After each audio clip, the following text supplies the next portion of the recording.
Good morning, everybody.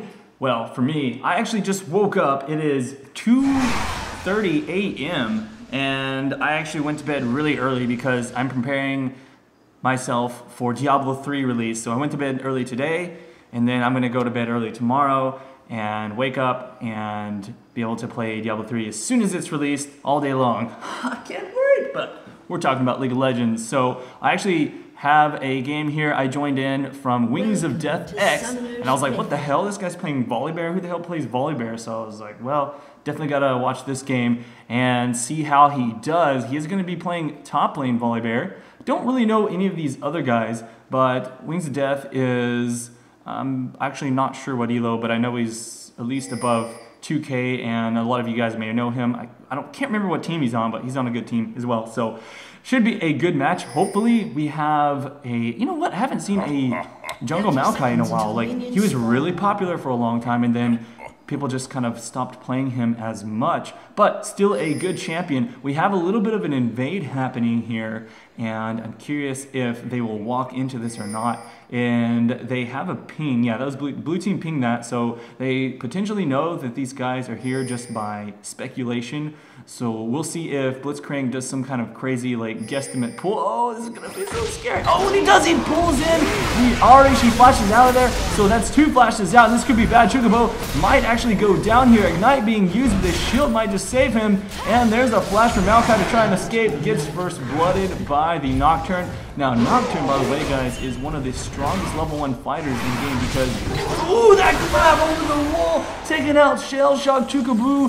Very nice. Oh no! But the passive will take down the Varus. So actually, really not bad at all for that Kog'maw because, you know, the kill went to Kog'maw and he's the support. So Kog'Maw's going to be able to buy that extra item early on. He's going to be able to have that Doran's blade if he chooses to do. Well, actually, he went for armor, so he could be going for a Wriggles early on. That's interesting. In any case, that's going to give him some help early on in the laning phase, and he's also got a Nunu in his lane, so it's going to be really tough for them to deal with that. Kog'Maw is such a late game terror, and I'm curious to see how DSH does. He's going to be really strong here. He did pick up that first blood, and if he can start to snowball, he's just like any other carry. Of course, he is melee, and that, I mean, he's able to output some significant damage. I'm curious if he's going to go for a more tanky setup. Oh, and here's a level 1 gank. Well, I guess level 2 technically. He is going to go for the binding there, and I don't think Wings of Death has his flip yet, so yeah, it's not going to be very successful. He was just too close to the turret, and he's going to be good to go. I don't know, Red OD guy could actually stay in here and go for this, and this is really weird. I have no idea why he decided to stick around, but now he's going to get grabbed, and that is going to be an easy kill. He's just picking that one up. That seems like an obvious thing. Like, yeah, of course Maokai's going to go right back in that bush. So he just walks right out there and is like, all right, man, let's give these guys a free kill.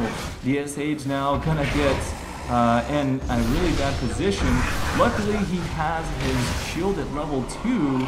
I'm not sure if he took that on purpose at level 1 or whatever, but in any case, that is going to be good. And they actually do steal the red buff here now. That's going to be very nice for them. Kog'Maw goes down, unfortunately. Man, they are doing a great job here, DSH, invading that jungle like a boss. And the, I think, ward there allowed that to happen. Wings of Death trying his best to push this lane while the Vlad was gone, forcing Vlad to lose a little bit of CS, not a lot, but enough to make a small difference. And every little bit counts, especially in the top lane, because you can get snowballed on quite heavily if you're not careful here.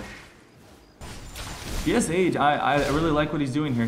He's already got himself a first blood. He counter jungled quite a bit, and if he continues this, we could see a really, really strong Nocturne as the game goes on. Of course, he's a little bit, well, never mind. It's only 4 minutes into the game. We'll start looking at CS around, I always tell people I like to look at CS at the 15-minute mark to see who's, you know, really got that gap going on. Oh, great grab there. Shell Shock gonna get pulled right over the wall. Could be in big trouble. Are we gonna see his slow come down? Tiffany doesn't need to. Looks like the exhaust comes in, and good guy Blitzcrank decides to not auto attack. so that the kill can actually go to Varus. And I'm not sure if you noticed that or not, but that was definitely a really good play by him, being in support there. He wants the guys to get fed. And up top line, Wings of Death. Whoa, did you see that life get chunked there? PBS 10, I was like, okay, he's taking a little bit of damage. And then when he uses his, what is it called? It's not Frenzy, Rolling Thunder. What is it? It's the other one. Oh, man. Majestic Roar. No, it is Frenzy, isn't it? No? Oh, I guess it is Trent. Ah, fuck it. Whatever. It's this one right here. Rolling Thunder. No, it's not. What the hell? It is Frenzy. I don't know. Yeah, I think it's Frenzy. It's 3 stacks for me. He can bite enemy. Oh, yeah, that's right. He gets 3 stacks. He can bite enemy. Okay, so Frenzy, yeah. I'm sorry. It took me forever to figure that out. It's been so long since I played Volibear. But basically, every 3 attacks, he can use that ability and then bite him for a crap load of damage. That's what was happening to PBS 10. It does damage based on their missing health percentage. Nice little ward placement here by Zekent, and he is going to take down that ward. Toronto now in big trouble. DSA is going to come in here and get the fear off. Can be just enough for that Ahri to grab the kill with an ignite. And although he did take a few hits from the turret, DSA is going to go down. Nice job from the Maokai coming in for the counter gank. At least he does take him down. Unfortunately, though, that Ahri grabs a kill, and Ahri is one of those champions, man. If she gets a couple kills, she can snowball so hard. And we'll see how that goes. She's actually losing in farm to the Mordekaiser. Not that I would say that's unexpected, but you know, Mordekaiser, he really does a good job of pushing people early on. And for champions that can't push back that easily, which is pretty much most champions, it's going to be difficult for them early on unless you see a lot of ganks coming in. Tiffany on the bottom lane, on the other hand, really taking huge hits here. He's going to have to get the hell out of here. Shell Shock could get a kill. There's the heal bait. Probably a little bit silly on his part to go in like that. I think that he should have known better, and I really don't see that getting a kill. Yeah, I was like, okay, he's going to back off right here. He's not going to go for the kill. He couldn't possibly be that retarded. But I'm wrong. He could possibly be that retarded. I mean, there's a Blitzcrank there. They have a heal. You really need to pay attention to these things whenever you make decisions like tower diving, for sure. So what kind of CC do they have available, and what summoners are up? Do they have Flash? Do they have Ignite, Exhaust? Do they have Heal? All of those things are very important in determining whether or not tower diving is going to be a viable solution. And in that case, especially with him tanking the turret, it was just a terrible idea. And he was doing such a great job. He could have forced out Tiffany from the lane, but now he's actually going to lose. Well, I guess he didn't lose that much CS, but you know, he lost a little bit of time in the lane. He gained a kill to Varus, not the position when he win. Here we go. Let's see how this Ahri does. I think, let me see, does she have her ult? She does have her ult up, so she could possibly be engaging on this Mordekaiser soon. If she grabs a taunt onto him, she'll be doing that combo. And if you're not familiar with what I'm talking about, she does a really cool combo where she'll shoot out her taunt and at the same time shoot out her Orb of Deception, which makes it extremely easy to hit because they're going to be running straight at you where your Orb of Deception is. And you're going to do that big damage, and then you just charge at them with your Foxfire on, and boom, boom, boom, big damage, good to go. Take a drink of water here while we watch what unfolds. I'm seeing just Age come down. He's going to help out the Ahri grab the blue buff, and she's going to be able to spam that lane really well and probably push back to Mordekaiser. Not going to be in much trouble of having to deal with the whole being shoved in.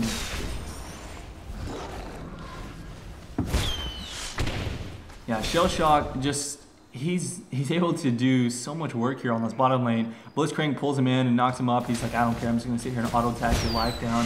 I am so strong, especially with a Nunu. And if they decide to engage, oh, this could be nasty. Here is a nice little ultimate coming in from Tiffany, and I think it could be enough to take down Shell Shock. Exhaust gonna be going on to Zekant. He grabs a flash and will get rooted, but they don't get the grab off, unfortunately. Here comes Ahri coming in from the bottom lane, does get a nice little taunt, and that's going to be a kill for her. And that is just the great, awesome part about having that, oh, Snowball comes in, but about having that triple dash ultimate is she can really get in there and shut people down. even if they're quite a distance away. So unfortunately she didn't get the double kill, but she does get the assist on that. And my god, Wings of Death doing so much damage to PBS. Even though he used his ultimate, not really even doing any— oh, he's gonna get ignited for the kill! Really outplayed there. He should have gone back. All Wings of Death had to do is just walk up and push that button, and he was done for.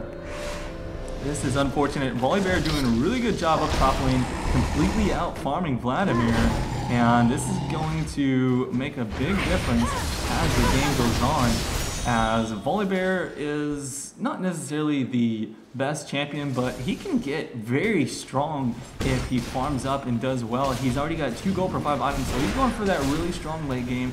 He's going to have a Wit's End built up soon also. I can imagine that if he wants to, he can push down this turret pretty quick and then go for some roam games from the sort. Now, Ahri here doing her best. She's got a blue buff. She wants to shove this lane in and probably do some roaming, continue roaming onto that bottom lane and take out those guys on bottom. This is a very close game so far.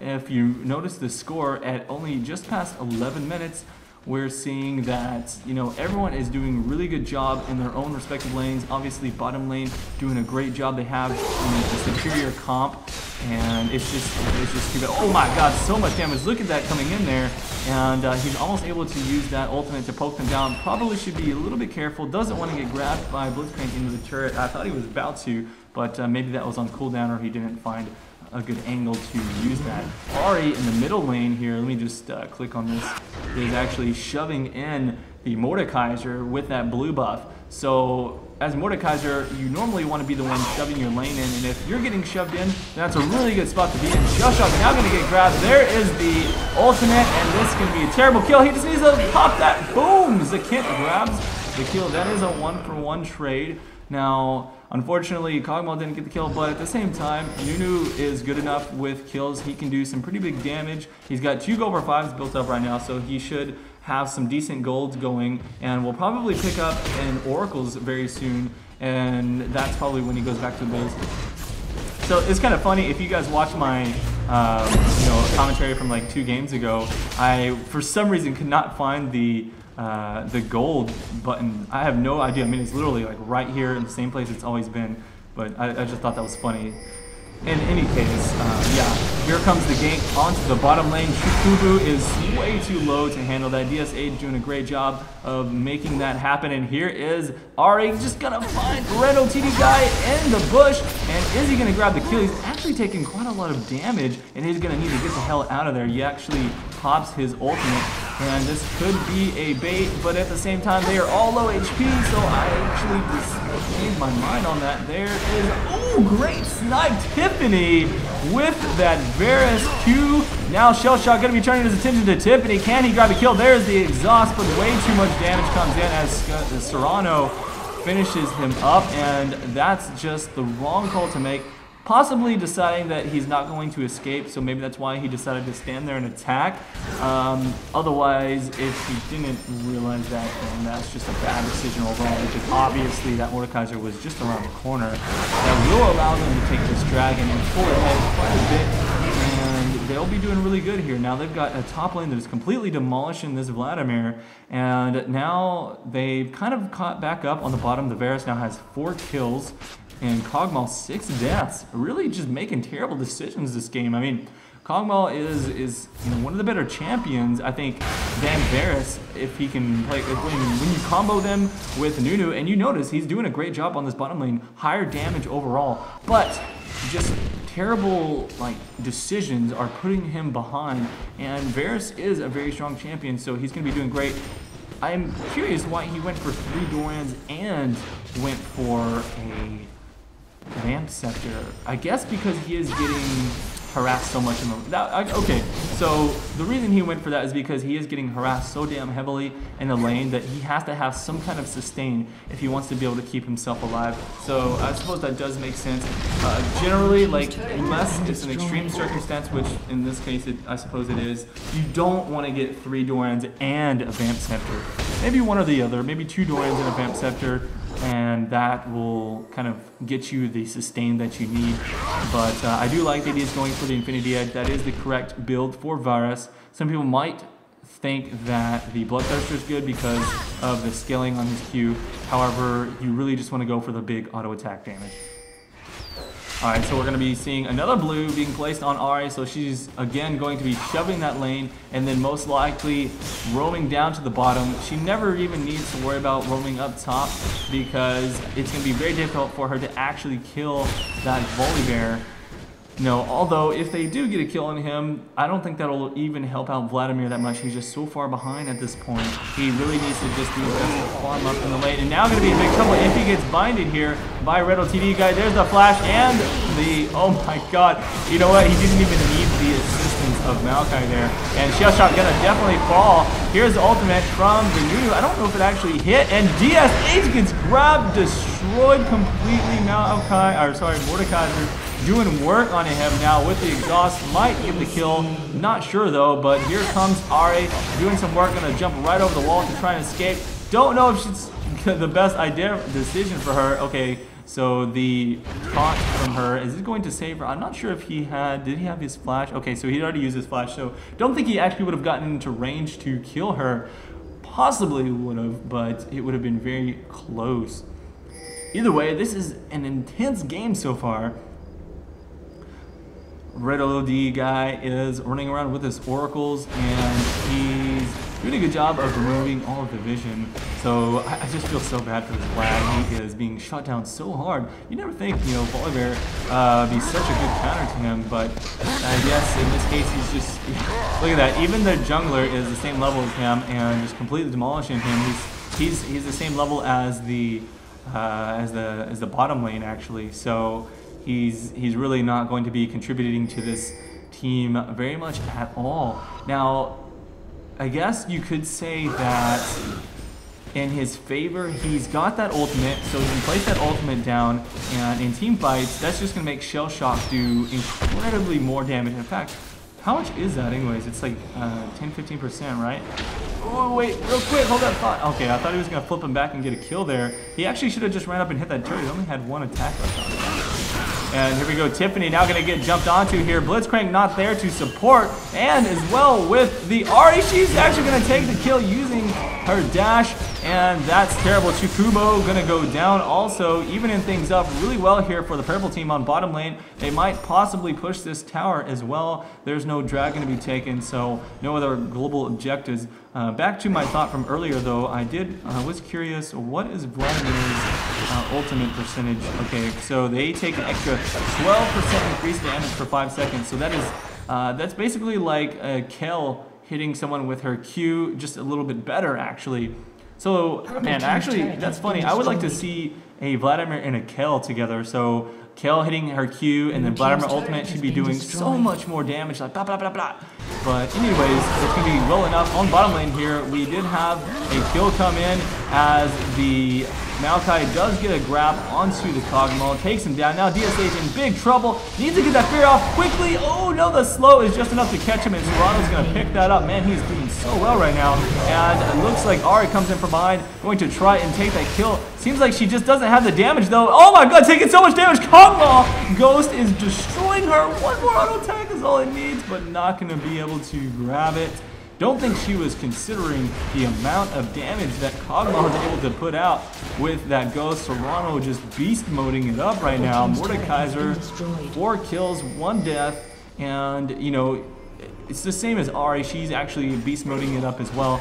But once he grabbed that Kog'maw Ghost, there was nothing Ahri can do to shut him down there.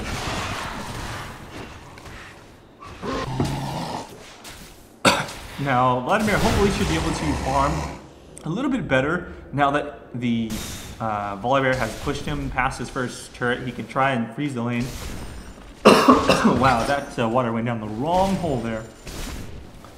But Volibear is like twice as much farm as him. Well, not twice. 50% as much farm as he has right now. Serrano is going to probably be a little bit weaker than this Ahri right now. Now that he doesn't have a... Ooh, no, she did miss her Q, but she's got the assistance there of DSH.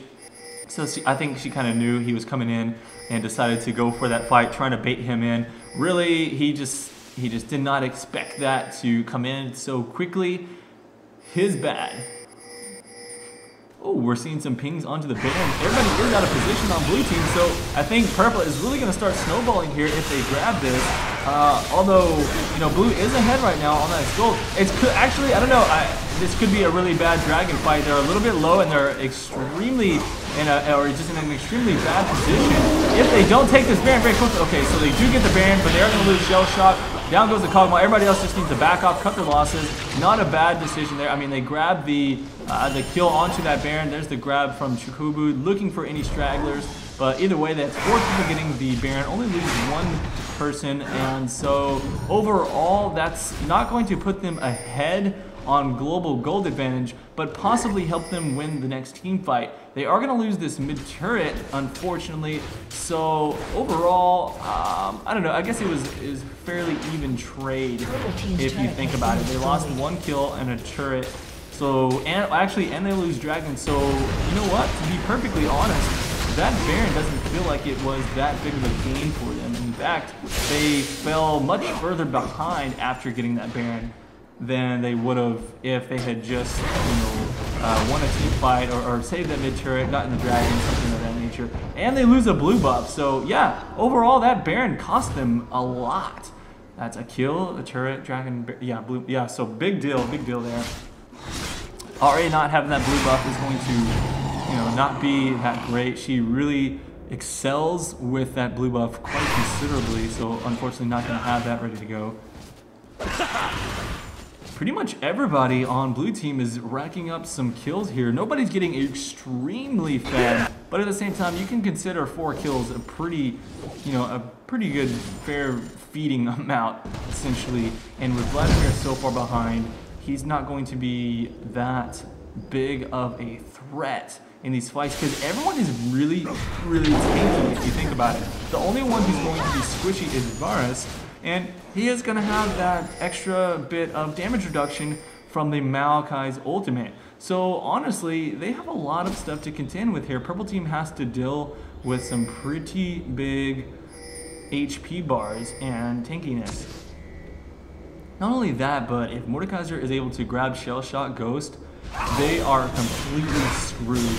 There's absolutely nothing they can do against their own Ghost Kog'maw. And there is the engaged. Maokai is trying to come in there. They want to take down some of these guys. PBS 10 actually going to get focused. Wings of Death going to go for a knockback, but he's taking so much damage. Shut down completely. Vladimir finally gets his first kill of the game. Maokai falls as well, unfortunately. So that's going to be 2 for 1 so far. Serrano will die. 3 kills now and a turret. Purple team grouping up nicely and really making it work. Oh no, there's the grab into the turret. Gonna get silenced and there's the exhaust. Oh, so low. Luckily was able to make it out alive, however. And so that was quite nice. The Vladimir did fall in that last fight, but his ultimate allowed the Kog'maw to just completely demolish Volibear. Volibear thought he was tankier than he actually was, but when you put all 4 people there, a Vladimir on top of that, and then the percentage damage from Kog'maw, yeah, buddy, you're not that tanky. So Wings of Death, you know, is still doing quite well right now. Oh, look at this. He actually picks himself up an Ionic Spark. He does so much damage right now. He can turn on that ultimate and use that Ionic Spark, and he's just going to be blasting people with lightning damage all over the place.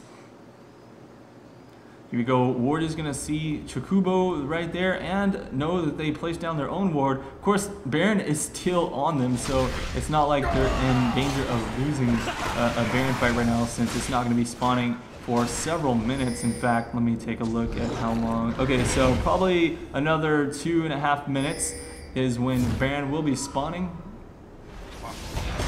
So that ward will be there for just a minute or so before the Baron is done. And right now, Purple Team, you know, they did a really good job. That last team fight caught them back up, and I think with them grouping up, they're going to be in a really good position. So I'm kind of curious to see how well they do in the next fight once everybody is grouped up and they actually fight as a full team. Because in that last fight, the Volibear kind of ran in prematurely to everyone else being there. Yeah, they definitely were not all grouped up, so that's why they got shut down there, and purple team was all grouped. The cool thing about being all grouped up is you're going to find those kills that you normally wouldn't have got. It's a lot easier to pick off stragglers, especially in solo queue. You're going to see people running off a little bit more on their own rather than as a team. And so if you can actually convince your team to group up as 5 and push in critical situations, you're going to really do a lot better than teams that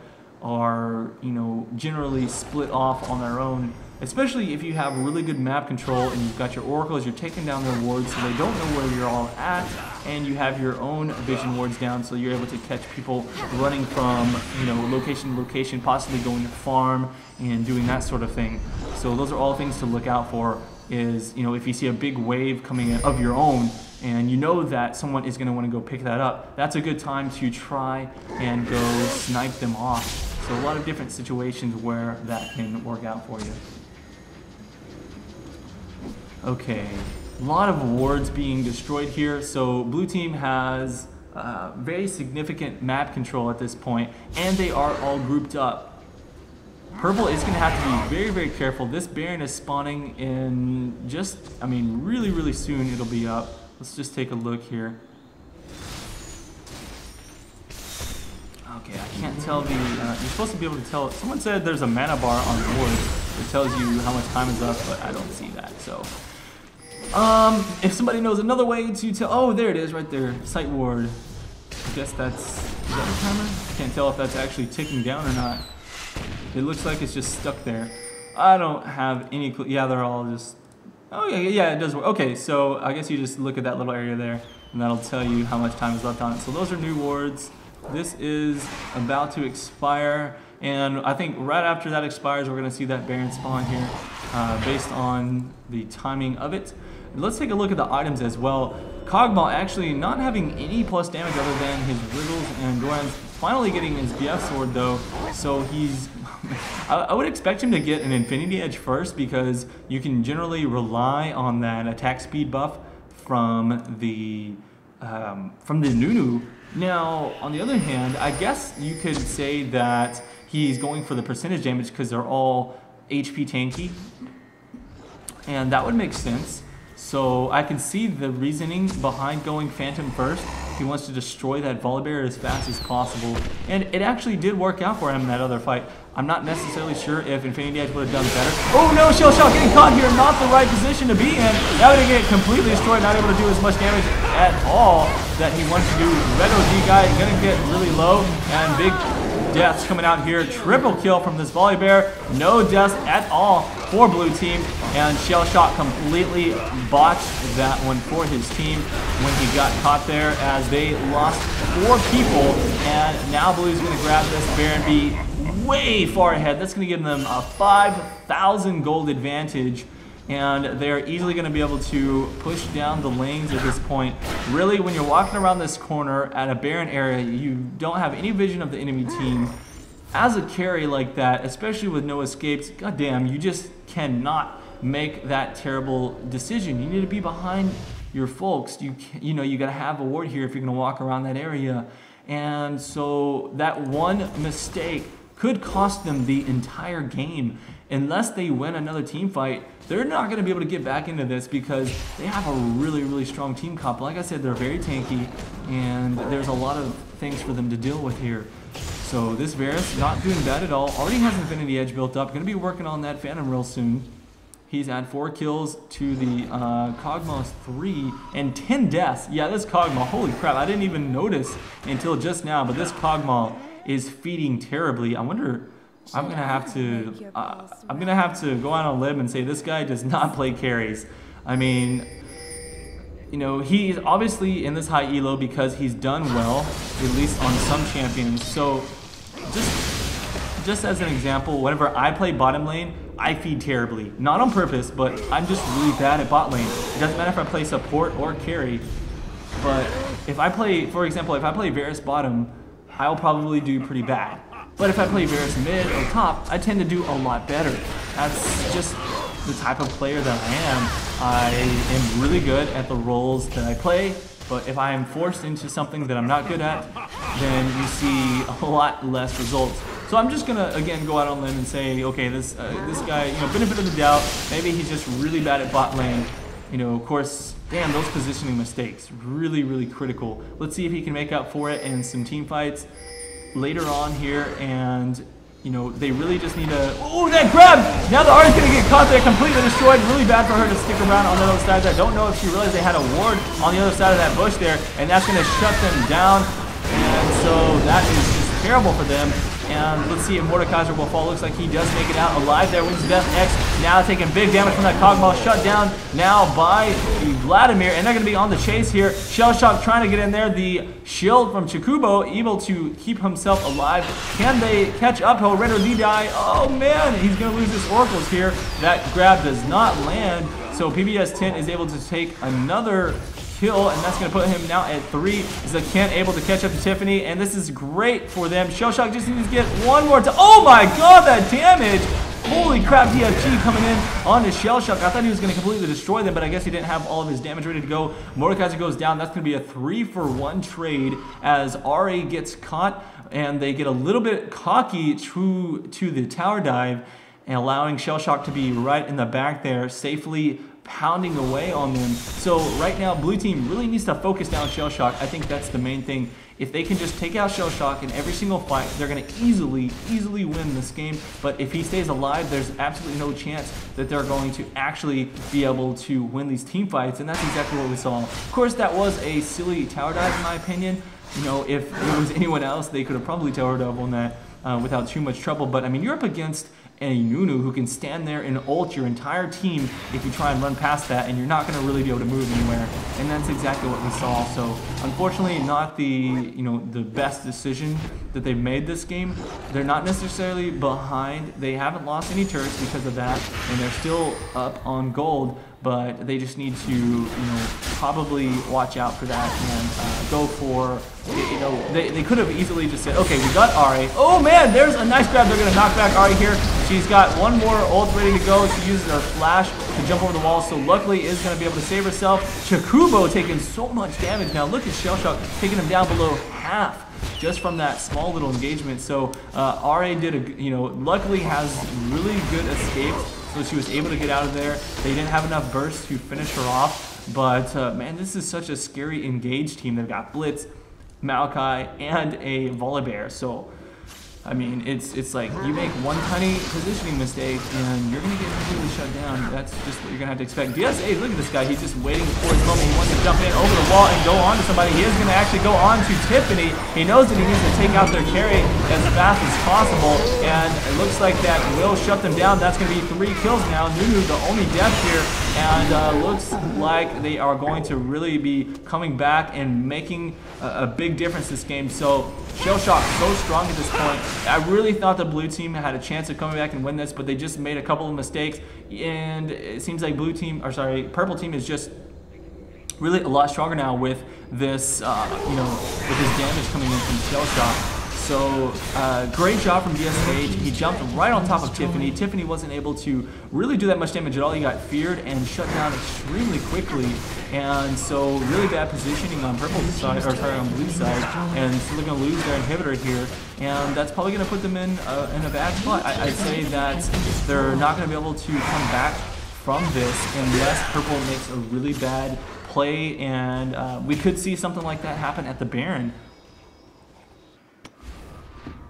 Overall, though, holy crap! You had to admit, though, this is a very close game. 23-23 at 33 minutes. You don't see that very often at all, especially in a back and forth match such as this.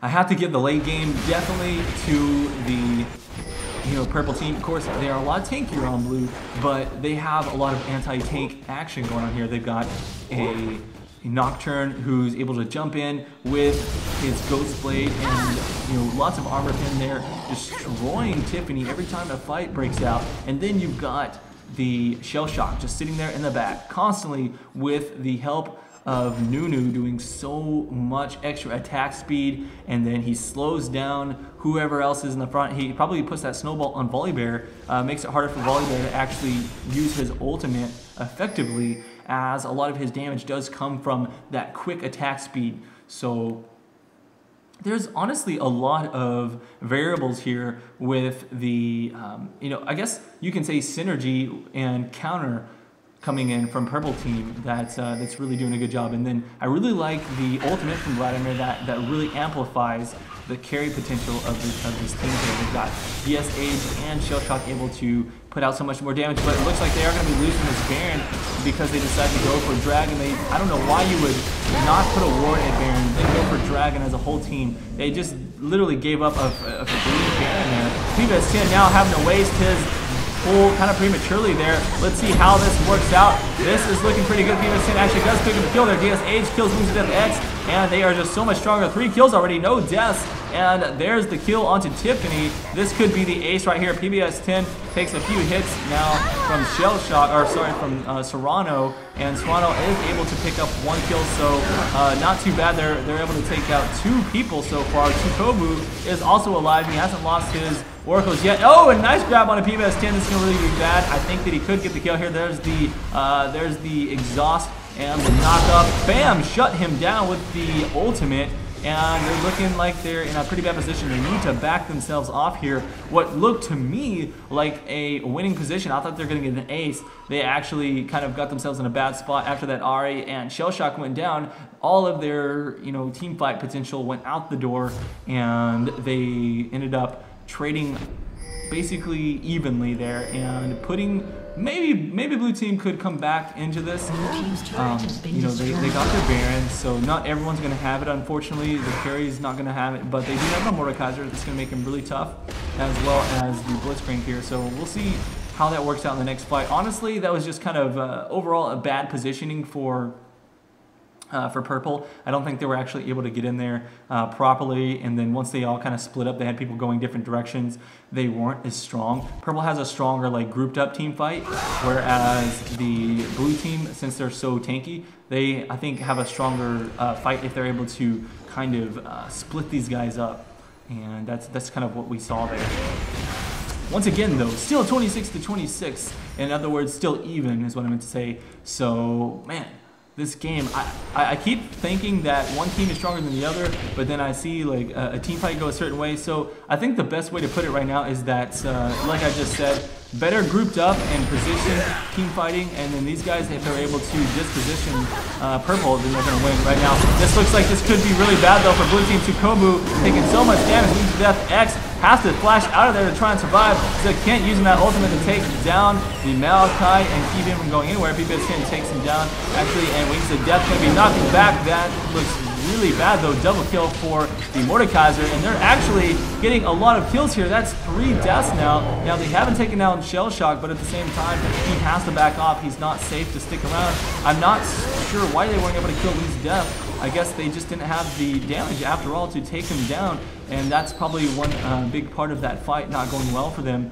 So it seems to me like they should have done so much better. They were all grouped up, and I don't know, everything that I'm expecting to see happen here is not happening. So, you know, blue team getting really, really strong in these team fights. They've gotten like so much tankier that they're able to survive the initial, you know, burst down damage. Wow, 2 attacks is all it takes. Looks like Kog'maw gets a little bit out of position, and you know what? Kog'maw says, I'm going to take advantage of that, no problem. So this is going to be really good for him. He's going to be able to shove down this lane a little bit. They do have that inhibitor respawn, so that means that blue team has the potential of winning another team fight and then pushing it in. We'll have to see how it goes. I think if they can win one more team fight, they are going to be able to really put themselves in a great position. At the same time, though, if they don't win the next one, then I feel like purple team could quickly go in for the win. Like if they win a fight here, push down the inhibitor, they can really quickly go for those towers. They can, I mean, they don't really have that tanky of a team to sit there and tank those 2 turrets, but the Nunu does have a Randuin, so he can probably take a few hits from those turrets, and Shell Shock does so much damage that he can take it out very quickly. Alright, so purple is pinging this blue. It's already been taken though. Ooh, Zekent's gonna find him in here, and there is a really bad spot for Serrano to be in. Let's see if his team can catch up. There's the ultimate going in. Zekent taking the ultimate from Mordekaiser, so he's gonna be fine with that. And there's the blue buff onto Shell Shock, grabbing that kill. That's gonna allow him to spam out his ultimate a lot faster, and he's just got so much potential for damage right now. With that Mordekaiser down, and in such a bad position. Oh no, Ahri don't get caught. He's gonna get ulted and taken out.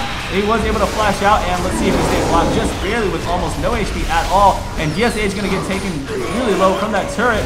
Whoa, they need to jump out of there. That was a terrible dive decision on their part. They've already lost one person, but at the same time, they have taken down that Volibear. But there's the double kill. Looks like, ooh, triple coming in from Tiffany. Oh man, just bad decision. Everyone's staying in way too long, and PBS 10 gonna fall as well. That's gonna be 4 deaths.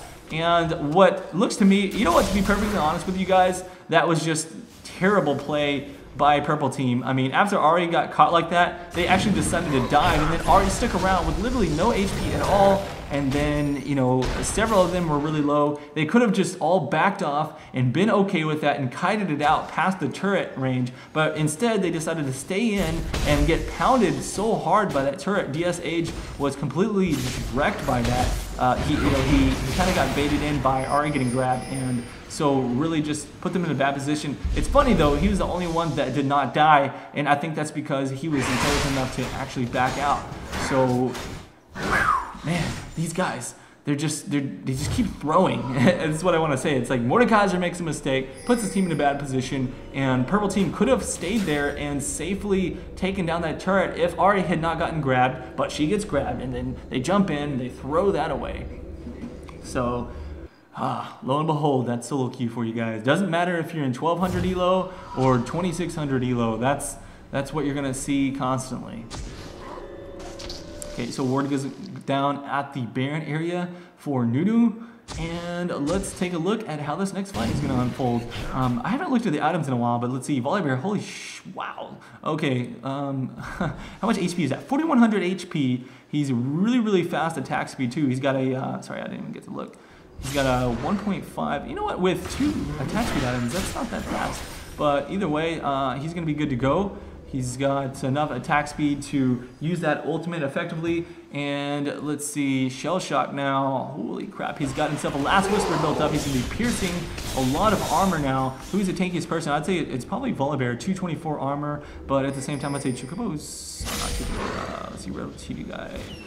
It's pretty tanky as well. Of course, he's not going to be doing a lot of damage. He does have that damage reduction, so that's going to be great for the team. Oh man, I was getting grabbed there by that taunt from Ahri, and does need to be careful of that. They're going to go ahead and shove them out of the Baron area. Chocobo taking a little bit of damage from the Baron, so he needs all of the health he can get for this next fight, because I think this next fight is really going to determine the game.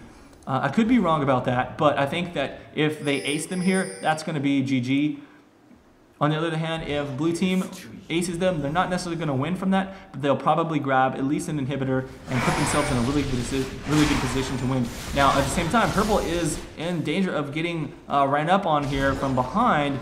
They will actually, yeah, they're going to go ahead and get engaged here. This is going to be the final fight, I would say. Shell Shock gets destroyed there. Riddle D guy goes for that kill and gets it, no problem. That is, though, 2 kills for 2, and I don't even know what is happening here. There's so much death and destruction.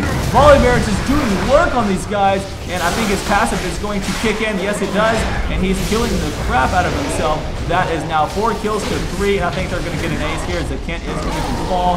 That was just unfortunate. I really think that was a bad decision of theirs to go for that inhibitor, especially knowing that they were all going to come from behind. And yes, the Kog'maw got engaged on. And I would say that, considering the fact that Kog'maw did literally no damage because he was destroyed right away, Purple Team didn't do that bad. They were able to kill 3 people. Obviously, one are able to take out Wings of Death. His passive kicked in and healed the crap out of himself, and he's so tanky already that even without that, I think he would have been fine and good to go. So let's see if these guys can take down this inhibitor. I think they should be fine. There's about 10 seconds left on Shell Shock. He will actually probably respawn in time to come over here and poke these guys down just a little bit, but I don't think it's going to be enough to stop them from getting this inhibitor. So yes, they will be taking down this inhibitor, and then they're just going to back right off. And actually, Red OD guy, he actually jumps back first. He says, I'm going to get out of there. Uses his Shurelius to back off. Shell Shock will not be able to chase that. There's no way he can catch up in time, and so I don't see that happening. And it's kind of funny. He's just going to sit here and poke down with his ultimate. and I just don't see him being able to land that as much. Oh, he might actually catch up because Wings of Death backed off a bit there, and he's not going to run out of the bush. That's very intelligent of him to not make that decision. But the cool thing about that is it's kind of going to force Wings of Death X to go back to base, and they might be able to go for this Baron. I doubt that they will. That would be extremely risky and probably force them to lose. And, you know, the sad thing is they didn't even get this inhibitor from earlier, so right now, you know, blue team, like I said, if they win a fight, they're not going to win the game, but they will get an inhibitor, and that's exactly what happened. Now, they can get this, I think they can get this Baron if they go extremely fast. It's extremely risky at the same time. Wings of Death X is going to be coming back up here, and so they're going to have to be extremely safe, but they are going to get the Baron. I really don't see any way blue team could have stopped that from happening, because Kent takes one ultimate there, and that's exactly who needs to take it. Red OD guy going to be jumping there onto the Kog'maw, like, and so he's going to be in big trouble. Tiffany going to be picking up the kill onto Nunu. This is really bad, though. That's 3 kills for blue team, and they are doing a great job here. Almost the ace. One more kill, and they will grab that. Shell Shock, actually the last one alive. I'm surprised with him alive that they were not able to pick up more kills. Usually, when Kog'maw stays alive, they're able to win these fights, but no, they get aced. And now blue team just completely demolishing there. You know, unfortunately, they picked up that Baron and they went for the fight. They just weren't strong enough to do it. DSH got ghosted by Serrano and was able to just completely wreck there. It was hard for me to tell exactly what was happening. I mean, everybody was just fighting in a big group there, but it looks like that was the fight that sealed the deal. They are going to go ahead and push down the Nexus and win the game right here. And you know, everybody just has way too high of a respawn timer, so that's going to be GG. Literally just way too tanky, and everybody kind of grouped up, and I think it was just bad positioning overall. It's really hard to say, to be perfectly honest with you. I mean, that was a really close, crazy fight, and it just really came down to, I mean, I guess positioning. I mean, it was such a close game, and either team could have won. They were so back and forth. So great job to both teams, and thank you guys for watching. Leave me a comment to let me know down below what you think of the game. How do you think it could have gone differently for purple team, or sorry for purple team? How do you think it could have gone differently? How could they have won that? Do you think that Baron fight actually cost them the game? Should they have tried to back off after getting engaged on by that Blitzcrank? I don't know. You tell me. Either way, though, who's excited for Diablo 3? That's all. That's enough talking. I'm Kobe Cheese. Peace out.